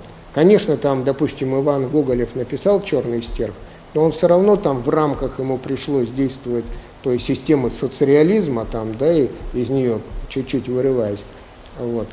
А вот по-настоящему изнутри написать о шамане было невозможно. Поэтому вот так вот история этой. Ну а исторический материал, конечно, его приходится как-то отфильтровывать. Я вот тоже чувствую, что я в этих прончищах погряз, понимаете, теперь я о них уже знаю все, теперь я думаю, мне надо или новую книгу в серии ЖЗЛ о них писать, вот. Или, значит, у меня теперь уже есть на руках вот тот самый, даже журнал вот этого Дубельшлюпа «Якутск», да, и вот представляете, как в 1737 году они плыли по реке Лени, каждое селение отмечено, как они заходили, что там они делали. Это там исследовательская работа, да, вот сродни научной где-то даже, да? Да. Кстати, когда я вот эти книжки о шаманах написал и выпустил, то мне два доктора наук, один философ, а другой историк, предлагали стать их соискателем и защитить кандидатскую диссертацию. Но только надо было переписать этот материал, ну, в научном уже формате, со всеми ссылками, с чем-то еще. Но я подумал, что я же все-таки писатель, да, для меня вот такая форма интересна. Если бы я работал где-то в науке, наверное, можно было бы. Поэтому вот не стал я этим делом заниматься. Но материал этот собираю. Тоже, друзья, а Утум, пожалуйста, Утум Захаров тоже наш будущий гость нашей школы. Спасибо, Владимир Николаевич, за ваши советы, за ваши истории. У меня такой вопрос. У меня, правда, два вопроса. Но первое, я услышал, что вы говорили, пишутся две пьесы, да? Это вот пьесы, эти две пьесы, они по заказу пишутся или это ваши личные истории, да? И если личные, как надо быть таким, ну, как надо собраться, да, какие-то себе график наметить или как, но это же получается две истории, две жизни, как бы две энергии, да. И второй вопрос у меня такой, тоже слышал про поставленную пьесу, да. Вы как сейчас, вы все свои пьесы, ну, стараетесь ставить, да, и вообще надо ли так делать? Вот у меня такой вопрос, спасибо. Ну, я считаю, что, конечно, с конца начнем. Конечно, надо ставить пьесы, если есть такая возможность, да, потому что все-таки пьеса полностью получает свою реализацию, как мы говорили, да, только тогда, когда она выходит на сцене. А иначе она, ну вот кто-то ее прочитает, небольшое количество людей, вот. Что касается по заказу или нет, конечно, у меня возникает какой-то мой творческий импульс, вот, но часто я это обсуждаю в театре. Вот, например, вот этот запасной аэродром, да, у меня вот этих гулаговского материала было очень много. Вот. Я говорил об этом, да, я и встречался с узниками, которые сидели в наших лагерях, там только одной бабушке 250 страниц у меня текста воспоминаний расшифровано. Я несколько месяцев как на работу к ней ходил, каждую субботу пил чай и записывал.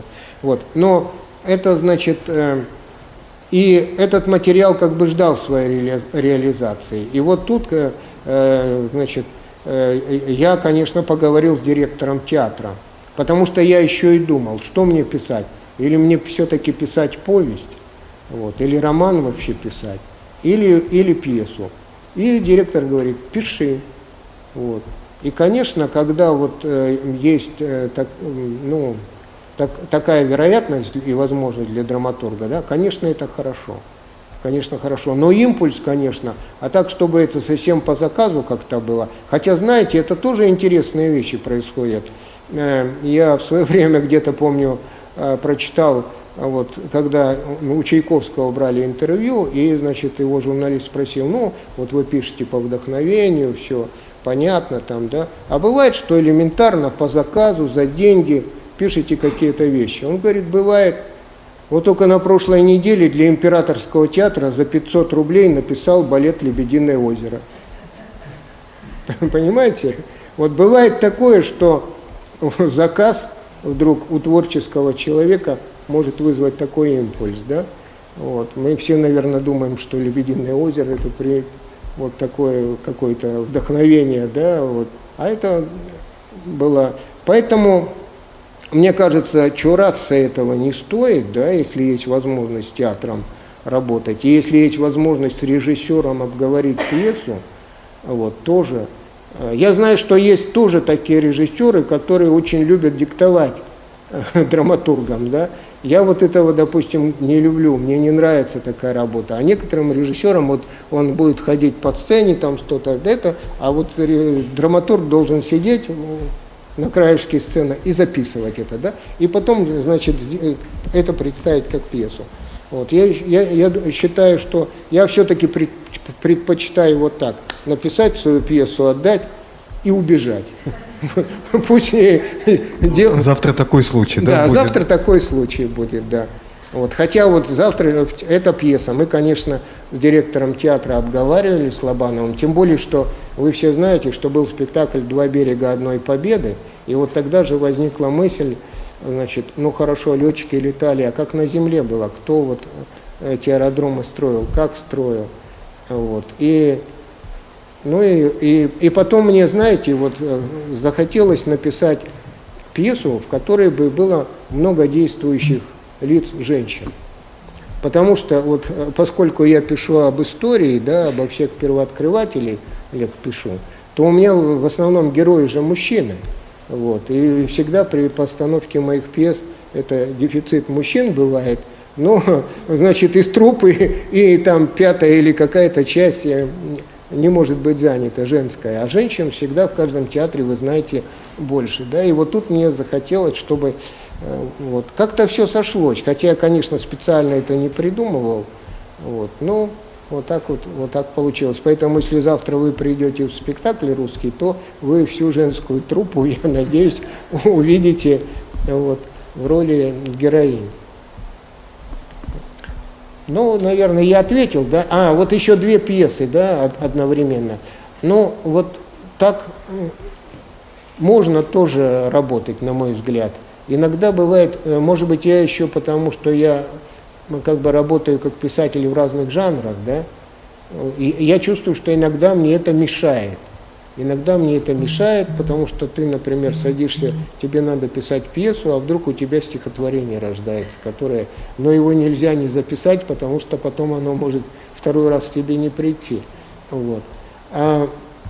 И я просто как бы стараюсь, когда возникает тема, то я стараюсь найти адекватный жанр для этой темы.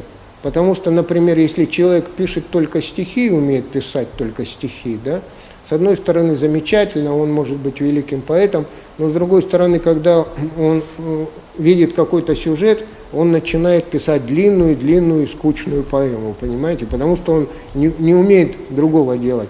А можно было написать рассказ, или можно было написать повесть. Поэтому в зависимости от этого. И иногда, если какая-то тема не идет, вот ответ на ваш вопрос, или стихи, я никогда им, как говорится, не выкручиваю руки, да? Нет, я тебя сегодня допишу. Но не идет, я откладываю. Наступит какой-то день, когда, значит, тебе захочется самому это дописать. И так со стихами. У меня очень много бывает таких стихов, которые не дописаны до конца. Потом я их перелистываю время от времени, возвращаюсь к ним. И также тут вот я вижу, что я с этой пьесой у меня что-то не идет, но отложил я ее.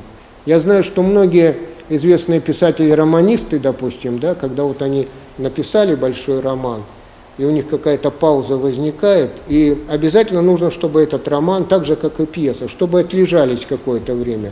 У кого-то 4 недели, у кого-то месяц, у кого-то, я, значит, смотрел по-разному этому, да. То есть надо просто положить в ящик, никому не показывать.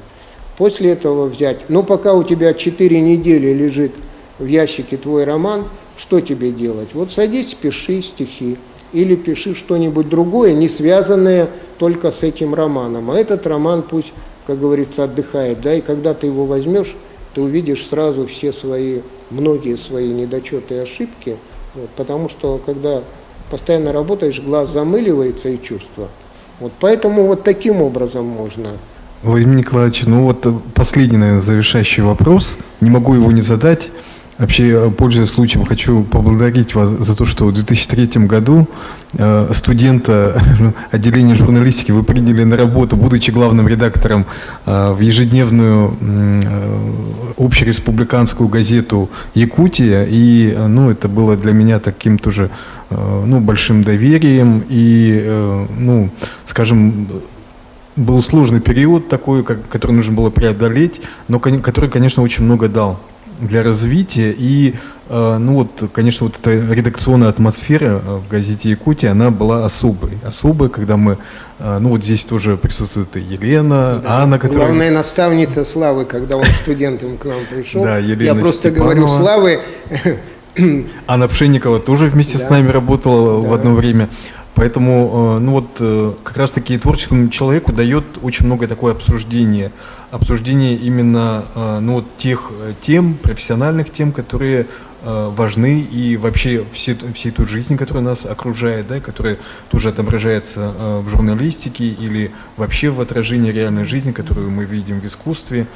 Для творческого человека это, конечно, очень большой такой задел, который, может быть, сейчас не имеет молодежь, которая сейчас в современных редакциях удаленно работает, да, может быть, но мне кажется, что этого меньше и меньше становится. И вспоминая те годы я тоже часто вспоминаю, действительно, вот это обсуждение, оно дает очень много, создает такую атмосферу, творческую атмосферу, которая, всегда с тобой, ты знаешь, с кем можно поделиться, обсудить какие-то процессы, какие-то явления и услышать очень грамотный, квалифицированный ответ и действительно очень много от этого напитаться.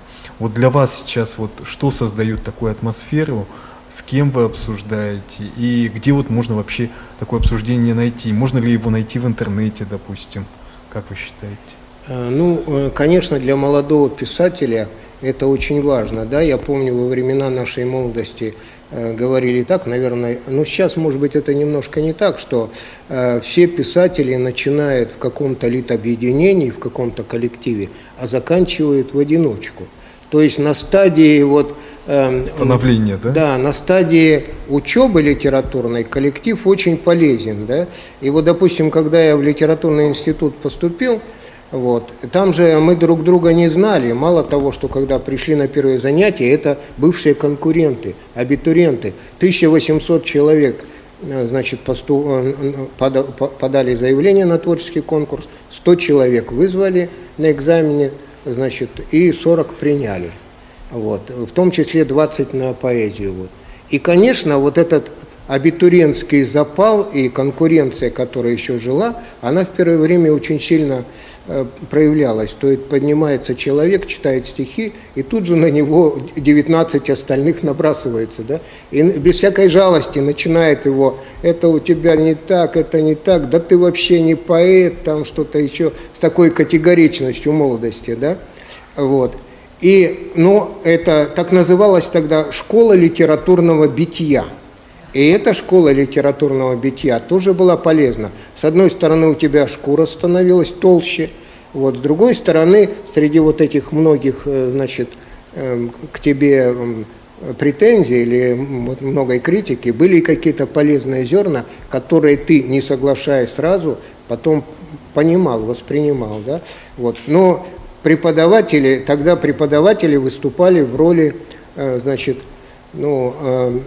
рефери какого-то, да, останавливали вот этих все. Вот. А потом, когда однажды преподаватель нам рассказал, он говорит: а к 5-му курсу у нас возникает другая проблема.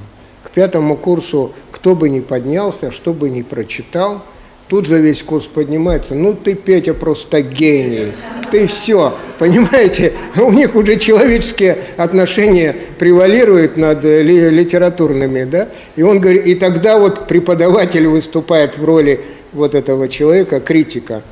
Поэтому это очень важно пройти. Наверное, когда уже человек в возрасте, допустим, как я, да, уже мне, во-первых, наверное, поздно уже учить и переделывать.